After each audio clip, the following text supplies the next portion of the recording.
Welcome to episode 38 of the Sports Geek podcast. On this week's podcast, we chat with Daniel McLaren from the UK Sports Network on all things Digisport in the UK.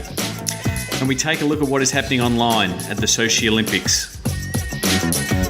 Welcome to the Sports Geek podcast, the podcast built for the sports digital marketer. And now, here's your host, currently crafting Facebook ads so your friends will find out about this podcast, Sean Callanan. Thanks, DJ Joel. And I do love a good, well-targeted Facebook ad. Might actually talk about that Facebook fraud video a little bit later in the show. Really good response from my good friend John Loomer. On this week's show, we have a chat to Daniel McLaren from the UK sportsnetwork.com on all things Digisport, which is the way that they tag it. We do discuss the business of hashtags in our discussion. And then also later on, I'm going to catch up with Francis Leach on all things Sochi and Sochi problems, which is both a hashtag and a Twitter account. And a little bit more on athlete activism. But first, here's my chat with Daniel McLaren from the UK sportsnetwork.com. I'm very pleased to welcome to this week's Sports Geek podcast, all the way from the UK, from the UK sportsnetwork.com, Dan McLaren. Welcome to the podcast, Dan. Great to speak to you, Sean. Not a problem. Well, first of all, I just wanted to give a bit of background into your website and sort of how it evolved. So the people who are listening who haven't checked it out, the uksportsnetwork.com, do you want to tell us a little bit about it? Yeah, sure. It's actually been going now for just over 4 years. We just had our fourth kind of anniversary last month. But originally it started, I've always worked in sports. So I did my degree in sports studies back in the late 90s. I worked in sports event management for a few years. So I worked in table tennis, snooker, and golf primarily, and then did a stint as within sponsorship at a Glamorgan Cricket Club. So it's pretty much been sport all the way through. And then I had a spell working for myself, and I got a little bit more into social media, got onto Twitter, and then onto LinkedIn, and set up a group called UK Sports Network because no one else was really talking about anything on that platform at that time. So, and then that was in December 2009, I think. And then the following month, I thought, what's the next iteration for this? And a website was the kind of the next obvious step for it. What can I give back to people, and what can I start talking about? And originally started off as a sports business website for 6 months. But my interests were getting more and more into social media. There was a lot of other people in the space talking about general sports business as well. So literally, I didn't look at my Google Analytics for a good 3 months after I made the switch. And then when I did look, I was quite pleasantly surprised to see that I was actually getting more traction than from before, which was superb. So yeah, from there, it's been going for since 3.5 years now of just talking social media, digital media, and sport.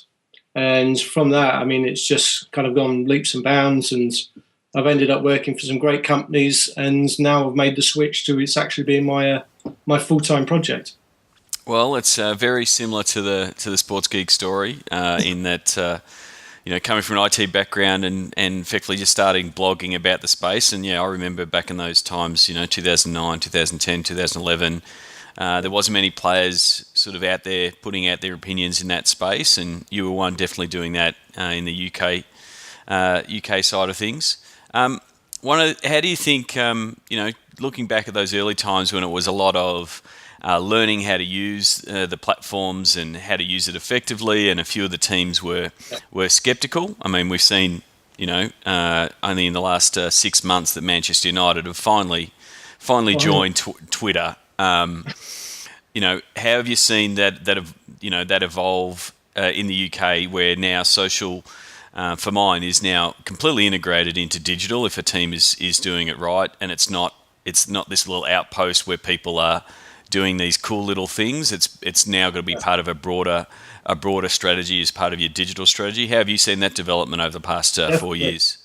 I remember one of the first posts that we did, which was by Ash Reed, who still writes and does some great things in the space as well. And he actually did a league table of who had Twitter accounts, Facebook accounts, because we didn't look further than that at that stage. And probably about 2/3 of the top division in the Premier League had a social media presence.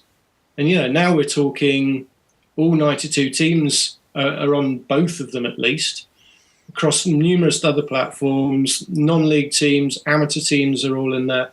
So it's gone from being a little bit of a novelty where a few teams, Liverpool were probably the one that picked up and ran with it more than most at the start. And I probably, wrote a lot more about those guys. And then, Manchester United have always been the big brand, and they're always sat and waited. And I think that's still going to be their ploy now. Last year they employed their first kind of social media specific person about, not even a year ago now. And they're starting to talk a bit more about what they're doing, but they're still going to be very, very cautious in what they do, sit there and wait, see what other people are doing well, and then seeing how they can do it better and what they can learn from it. So, I think Manchester City have probably made the biggest splash in the last kind of 2 or 3 years. Richard Ayres, when he first started there, their viewpoint was that they were a local brand trying to go global. So they had to do something different. They were never going to get the initial reach and traction of a Manchester United or a Liverpool or even an Arsenal. So they had to almost start from scratch. And social media led the way for that. And they found, hitting the numbers, which it was about then, we've got 100,000 people on here or 1 million. We've just broken 1 million on Facebook. Those were the stories back then. Yep. And, we've seen it move on from there. And I think my views have certainly changed. And the more I've got to know about it, I suppose the deeper the stories and the insights have tended to go as we kind of move away from those more simplistic, kind of almost not link bait, the easy headlines that we try. I desperately try and avoid those these days.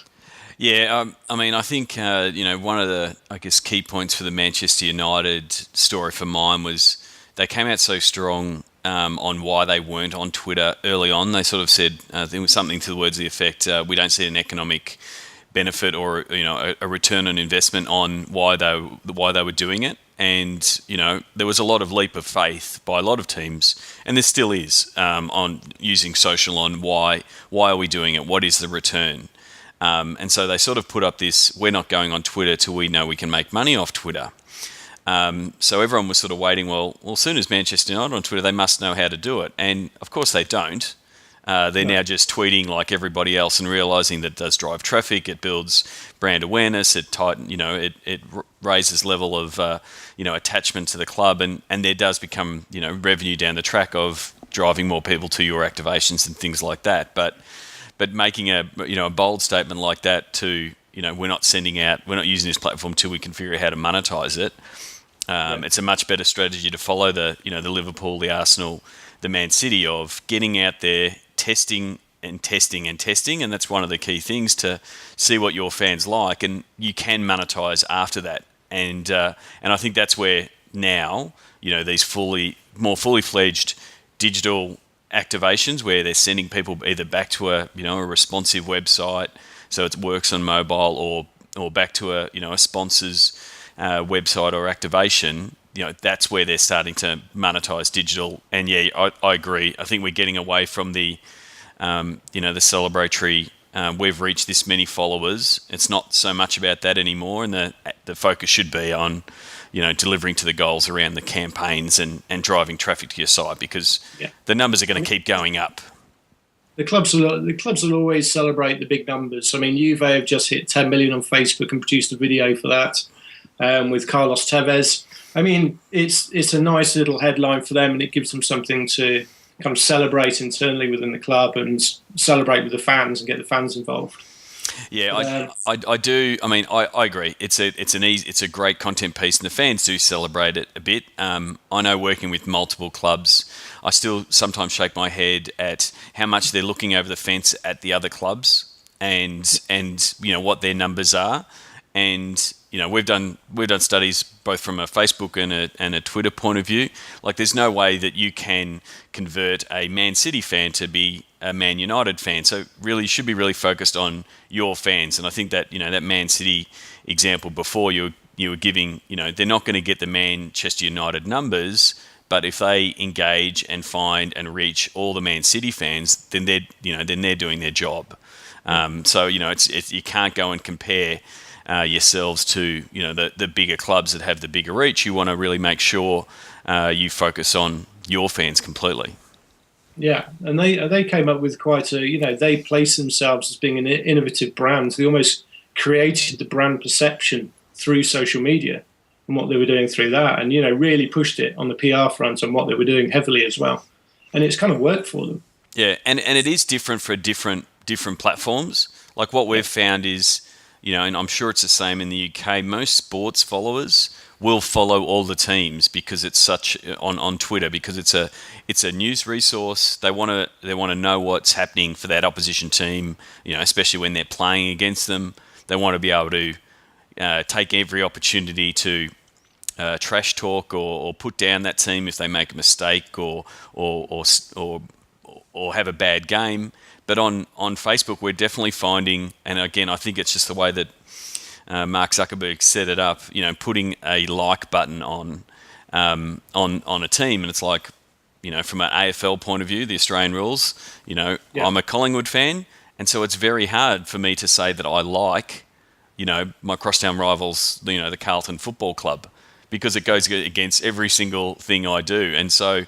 I think the Facebook numbers have a truer representation of your fan base.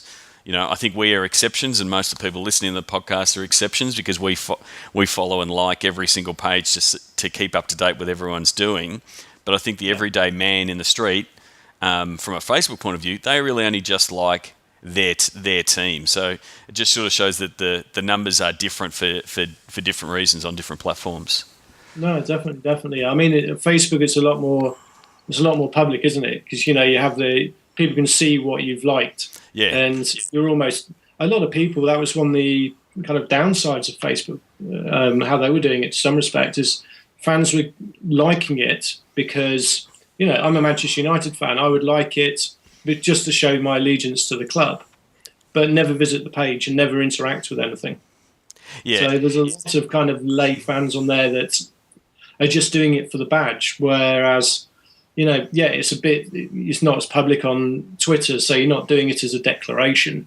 You are generally following it to have news on it or try and interact with a Q&A or something like that. So one of the things that I always look to do, and I've done it a couple of times in the US, you can analyse social and digital from afar. The access to the internet, you can see what all the teams are doing. But I'm a really big believer in offline is a really big part of digital. And, I've sort of really been banging that drum for a couple of years now, because, when you go to a game, you see the fans that are your super avid fans. They're the ones that are taking their money out of the pocket and buying tickets and merchandise. They're the ones you want to engage with, as opposed to potentially the lazier fan that's just sitting on the couch that's, retweeting your tweets, but not, engaging financially with the club. So again, if we're looking at rewards and return on investment, you want the fan that's invested financially in your team. So I've had a few trips to the States, and I'm really looking forward to, in April and May, coming over to the UK and Europe, and hopefully catching up with a few teams, and also catching up with yourself. You want to tell us a little bit about some of the about the UK sports scene and I guess the London scene and what I might expect? Yeah, definitely. Part of my background was event management, so it's one of the obvious things for me to do was to start running events. And my other excuse for it was I'm a rubbish networker. So if people, if you're running the event, you don't have to introduce yourself. People already know who you are. So it kind of breaks down those barriers in conversation. So it's one of my kind of lazier excuses. But we've been running events for a good 3 years over here. So we've had some half-day, full-day events. And more recently, we started Digital Sport London, which runs at the end of every month. And this month will be number 5. So we started it kind of as I concentrated on UK Sports Network in the middle of last year. And so we have different themes for different ones, different special guests. So last month we had a panel that included a couple of people, both from rugby and from football. So it was a really interesting one looking at community management. And then we had We Are Social, which is one of the big agencies, and they have an office over in Sydney as well. Yep. And they from my old Adidas team, came over and did a quick presentation on it. So we kind of looked to vary them up a little bit. A couple of previous ones, we've done Skype calls with a couple of people. So one of them was Shergill from AS Roma, which is really entertaining just to get, as you want to come over and see what's happening with the different teams over here, it proved a nice way of getting to know what different people were doing elsewhere in the world, whether it be in the States or mainland Europe. A little bit harder with Australia with the time difference, though. It is. But if I'm looking forward. Hopefully, we're sort of in the process of trying to organise it. Hopefully, I can make your DS London event when I'm there in April. It'll definitely help me book less meetings if I can meet everybody in the one night. There's a good mix of agencies in there, and so we get a few people from the old club and federation coming along as well. But I think you'll find it. Some things will be quite familiar, but other things will be quite different. I mean, you mentioned before about being a big fan of the kind of offline and teams, interacting with their kind of most loyal fans at the stadiums, and those that are paying the money to come along. I think in the UK it's almost gone the other way a little bit. So most of the social media effort, especially, has been concentrated on chasing new fans in new territories. Yeah. So they're almost saying that we've got the fans who come every week. We don't need to worry about them. They're taken care of. Let's go and entertain. So all the second screen, all the interaction is based around the people who are watching on TV, rather than those coming to the stadiums. And it definitely that strategy, fits for the, whatever the team that you're talking about. So it's very similar to what we do with the West Coast Eagles. Because they have a very similar setup to a lot of the UK football teams, in that they've got a full stadium and they've got a season ticket waiting list, and they can't get any more people into the stadium. That stadium, we spoke to Matt Jepp from the Eagles on the podcast previously, and it's an older demographic that are in their stadium, so they're not super tech savvy. So really, we're using social to attract and retain that next generation of fans that will fill the stadium in 10 years' time. So, there's different ways you can use social, and it's just a matter of having that focus of what you're trying to do. I just wanted to ask you, what are your plans for the UK Sports Network, going forward? Have you got anything on the horizon for the next 12 months that you're looking to achieve? A lot is kind of. The site has looked the same apart from the odd tweak here and there, it hasn't changed in 4 years. So it's definitely starting to creak a little bit. But so the plan is this year, I'm in the process of putting together a new website, which is going to be something very, very different. So what it's going to be is more of an aggregator rather than just our own content. Yep. So hopefully we'll feature some of your content on there as well. So it involves some of the links. So click off to links to read other articles and other websites. Some of our own content that we'll write for this website. Integrate some tweets, integrate some videos in there. It should just be, a lot more. The phrase that a lot of people use on websites, sticky. Yep. Having different things happening during the day, because I sit there and read. I don't know how many articles a day from different websites. So, it's not that much extra for me to just, upload that onto my own website so I'm almost filtering the content. So we're looking at doing that, doing more digital sport events, taking them around. So I'm hoping to go up to Glasgow soon, and then roll them out to kind of Manchester and Newcastle and different areas around the UK. I'd love to try and roll it out globally as well, and try and get some meetups going around the world. Terrific. And the UK Sports Network as a name in a few months, all going to plan, won't exist. Okay. So we will become just digital sport. Cool. Oh, it actually does lead to, I guess, one discussion, being from the UK, and you probably have seen it as well, is just the different hashtags around, I guess, the sports biz. And one of them, is, sports biz is sort of the overarching grandfather, the hashtag, I guess, for the industry overall, where you can get really varied discussion.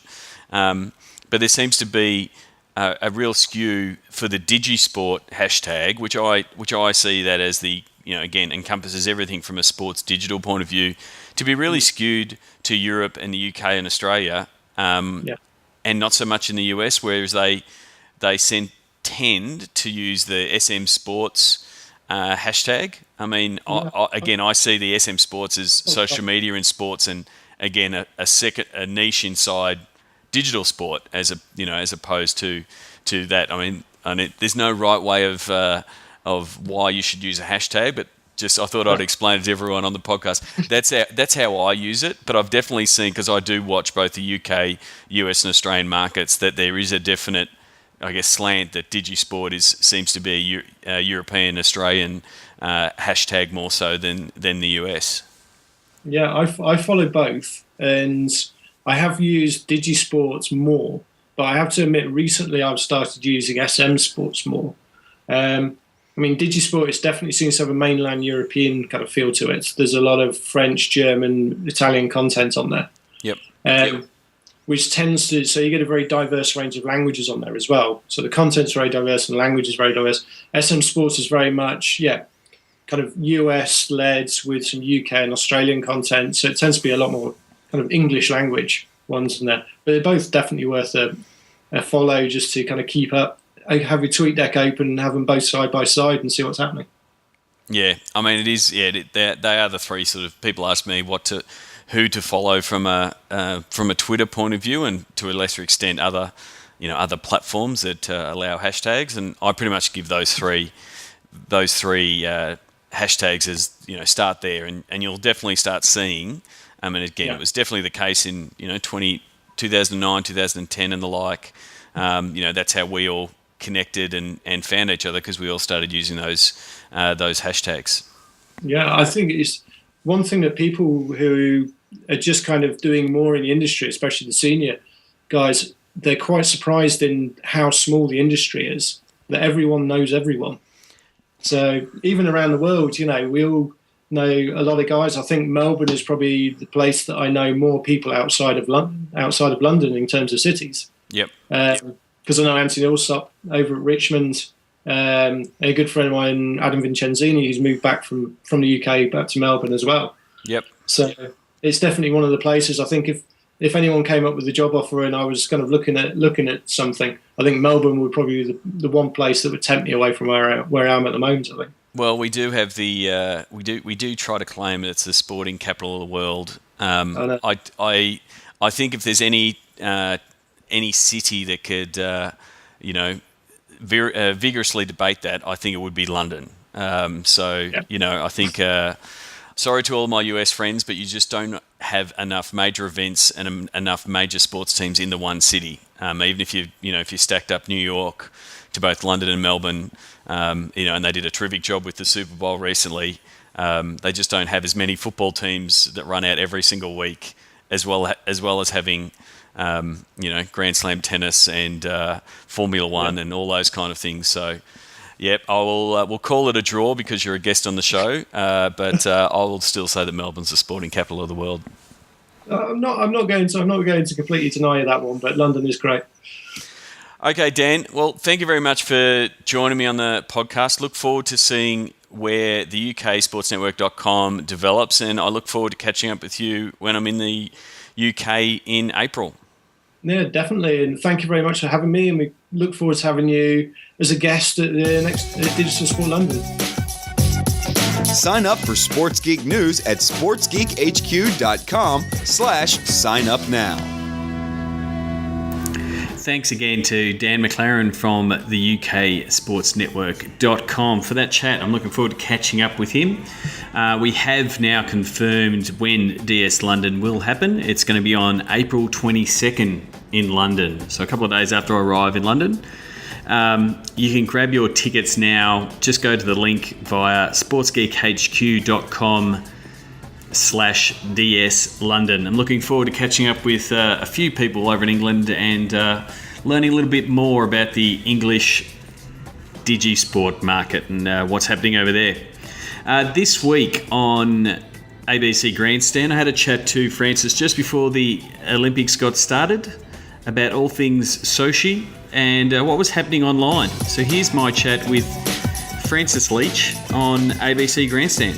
Francis Leach with you here. Sean Callanan is the digital sports guru from Sports Geek HQ, and he's here to talk to us about sport in the digital realm once again. Hey, Shawnee, how you going? I'm good, thanks, Frank. The Winter Olympics and the Olympic movement's militancy against media sharing is once again in the spotlight. We can't play any audio from any Olympic events, and certainly ABC TV can only play snippets of it on the news. Not, say, tomorrow morning on Offsiders. We'll probably have to do a reenactment of some of the events with Lego or something.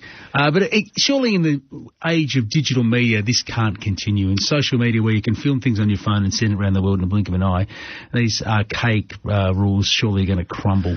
Well, that's definitely the case. I mean, everyone who's there is just fans, can take photos, can take short-form video now with both Instagram and Vine, if they can get some coverage. I've got a friend over there who's helping out with the ice skating as part of the technical team, and, she's sharing photos and videos, sort of daily updates just for everyone and her friends. So there will be content coming out. So it does make it tough for the IOC, and, it is a bit draconian, I guess, to a certain degree, and they haven't really caught up with what social media is offering. But on the other side, they also are promoting it with like they've got an athletes hub where you can go and see what all the athletes are sharing. So if you go to, I think it's hub.olympics.org, you can see all the tweets and Instagram posts and those kind of things from all the athletes. So it's like a information exchange where it all congregates and aggregates together, and you can just sort of like be in the digital Olympic village. Yeah,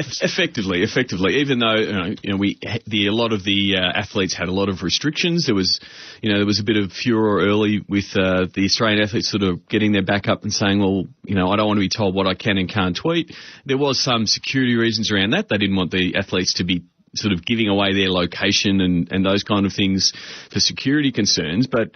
Once the games start, the athletes will share their emotions and those kind of things. And as we saw with London, as long as they don't spend too much time reading their own Twitter feed and concentrate on their events, they'll do okay. Elsewhere on Twitter, there's a fascinating one going on here because, Sochi 2014 will be giving you the official view of how things are going. But there's another Twitter account, Sochi Problems, which is outpacing it in terms of interest, which probably says a lot more about what people want from the Olympic Games, which is stories of disaster and problems. So the hashtag Sochi Problems was something that was definitely trending early on as journalists and attendees and fans started arriving in Sochi, and so a young enterprising Toronto journalism student started the handle, as you do now because Twitter finds itself in the parody space a lot, Sochi Problems, and has pretty much just been retweeting and tweeting some of the comical things that are happening around the village and some of the issues. And now it has over 250,000 followers because it's gone viral. And it has been sharing things like people, turning on a tap thinking they're getting warm apple cider, and it's no, that's just the colour of the water. And if you haven't seen, there's the toilets with two toilets per stall. I want to see that for myself. I still think that's been photoshopped. No, that's I've seen a fair few photos of that from different angles. I want to hear the logic behind the synchronised pooing. Yeah, exactly. Hopefully that's not a new Olympic sport, but this is where the IOC doesn't get to control, I guess, all the content that's coming out and the message. And so, I'm sure the organisers are trying to get everything right, and hopefully when the actual games start, as they have, and the events start, they will, that will be the main show. And hopefully this kind of content that's coming out will die down. But as we sort of spoke about with the Super Bowl last week, social media presents a real opportunity and a risk from a customer service point of view. And I think this is where the IOC and the social organisers have sort of let themselves down in that sense, where there's so much content being out there and not really being on top of it. It's not about, stopping that content. You can't stop people taking pictures of, showers that are too short, holes in walls, windows that aren't finished, that kind of thing. But if you have someone monitoring that and responding to that, there's a better chance that people have a better experience. Sean Callanan from Sports Geek HQ with us here on Grandstand Breakfast. The other element to this has been the political nature of these games. There's no doubt that the issues, particularly around gay and lesbian rights, is massive, and it's sort of been, something IOC wants to avoid because it's always tried to have a neutral political position. But inevitably, people are finding ways online to express their discontent with Russia's current laws. Yeah, and so, I think that's definitely going to be the case. There's been a few athletes that have sort of bit their tongue for the time being, but they also know that if they do get their moment, on the Olympic stage, that they do have an opportunity to make a statement. And one organisation that's already made a rather big statement, I think, is Google. And this is where they're operating outside, I guess, the IOC's guidelines. And each day, when you go to google.com.au, wherever you go, they normally will change the header. And it's called the Google Doodle. And it's just a little artwork that they put to represent their logo. And they normally change it out for Christmas and big events and that kind of thing. And so yesterday they changed it out with an Olympic-themed header, but it was in rainbow colours. So it was a really not so subtle statement and a dig to the Olympic movement that they were supporting gay and lesbian rights and those kind of things, and they didn't have to adhere to the IOC. Subtle and very clear what the message was. And before we let you go, ambush marketing's massive when it comes to these events. Yeah, and I think it extends to the activism online. So a lot of the marketers around the Olympics, especially in the US, so McDonald's and Coca-Cola ran some campaigns on Twitter with specific hashtags, and the gay and lesbian rights movement sort of wanted to put them back in their place to say, well, hang on, you're supporting these Olympics that are having these issues in Sochi and not really present. And both of those campaigns had to sort of just get pulled because activists were there saying, we don't want to walk both sides of the street. Exactly. So I guess the opportunity there is for people to have their say, and athletes will do the same. So from a marketing point of view, you've got to be careful of what type of events you're going to support. Where can we find you online today? SportsGeekHQ.com or Sports Geek Podcast on iTunes. And just finally, what Olympic sport in the winter realm are you looking forward to most? I'm looking forward to seeing David Morris in the aerial skiing.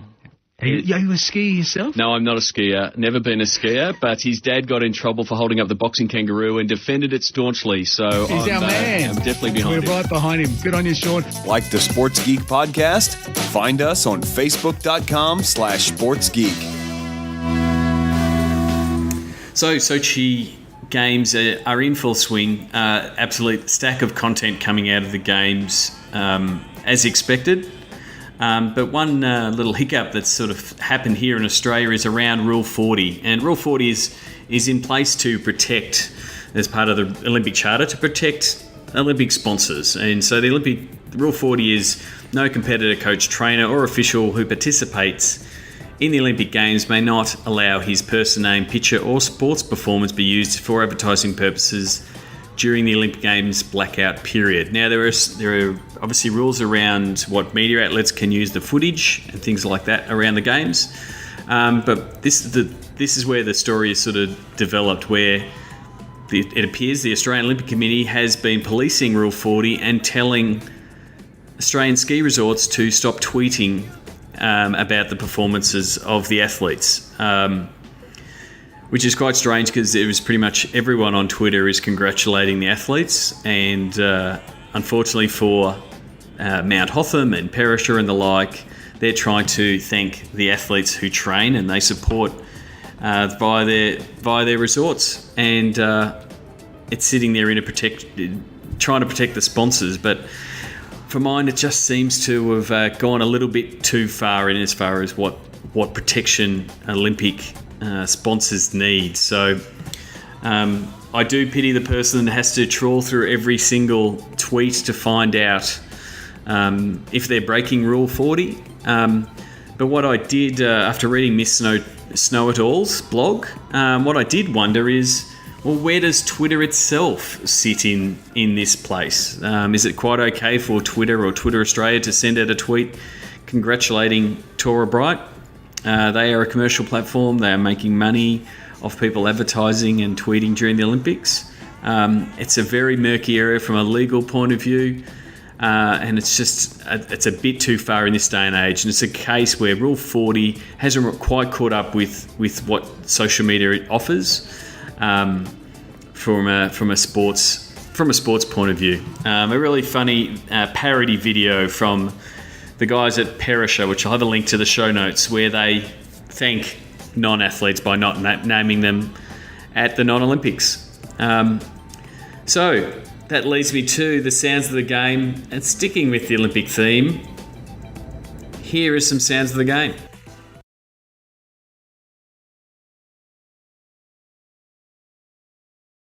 Yes, that's right. I was going to take some audio from an Instagram video from people sharing around the stadium, but that would break the IOC's guidelines. I did have a friend send through some sound from the half-pipe competition, but again, I did not want to get her in trouble. Again, can't stress it enough that it is just an opportunity wasted by the IOC not letting fans share content and just loosen their rights a little bit. But that's enough of that. For those of you who thought I'd broken the podcast like I did last week, thank you to David and Dan who notified me that I'd left a whole track on silent. So if you were listening to episode 37 and you wondered where the audio went, it has been fixed. So apologies there. If you re-download that episode, you can hear that interview that was missing. So that's pretty much it on all things Olympics, and I'm not going to talk any more about the Olympics in case I do get in trouble. One of the things for the social media post of the week, I'm going to give it to Juventus from Dan's nomination in our interview. Have a check out of the YouTube clip for their 10 million likes on Facebook. Well worth looking at. And on Facebook, I don't know if you have seen, if you've been living under a rock, you wouldn't have seen it, but you should have seen the Facebook fraud video that was doing the rounds and pretty much saying Facebook advertising is terrible, and you get poor results by using Facebook advertising. I watched the video and did my own studies, and then I also followed up with John Loomer. I've spoken about John Loomer before. I'll put his link to the show note. His response has been the best response I've seen to that Facebook fraud video. I completely agree. If you write bad ads and you target bad ads, then you will get bad fans, if that's the proper way to put it, or a disengaged fan base. So, yeah, I definitely suggest you listen to John. He actually did a podcast on it, sort of explaining his things. It primarily was around the targeting. There are so many more options available. As it said in the opener, the ability for me to target fans now for this podcast have changed in the last 18 months dramatically. One of the latest things are website custom audiences. I've turned that on. I haven't started running ads, but you can start now building a list of people who have visited your site and do it natively in Facebook, not using AdRoll or a third-party product. So plenty of options there from a sports point of view. I'm looking forward to both using them myself and also implementing them with clients. So if you're interested in the Facebook ad space, it's definitely developing, and it's very exciting what it can offer. And the targeting options give you terrific value for money with what you're looking for. So the clock wind up tells me it is time to dedicate this episode 38. It is getting tougher and tougher to nominate. To keep the English theme, 38 is the number of games each team in the English Premiership plays in a season, but I'm not going to use that as the number because the other famous 38 is Kurt Schilling, Major League Baseballer, who's probably his sock is almost as well known as his baseball ability, the bloody sock from the 2004 World Series where the Boston Red Sox reversed the curse and finally won the World Series. Other news coming up, I haven't got the full details of it just yet. I'm going to be running a Sports Geek ODE. So you also know what an ODI is, a one-day international and a 50-50 over match in cricket. So I'm having a ODE. I'm calling it a one-day educational. So it's going to be a one-day educational event, sessions on all things social and digital.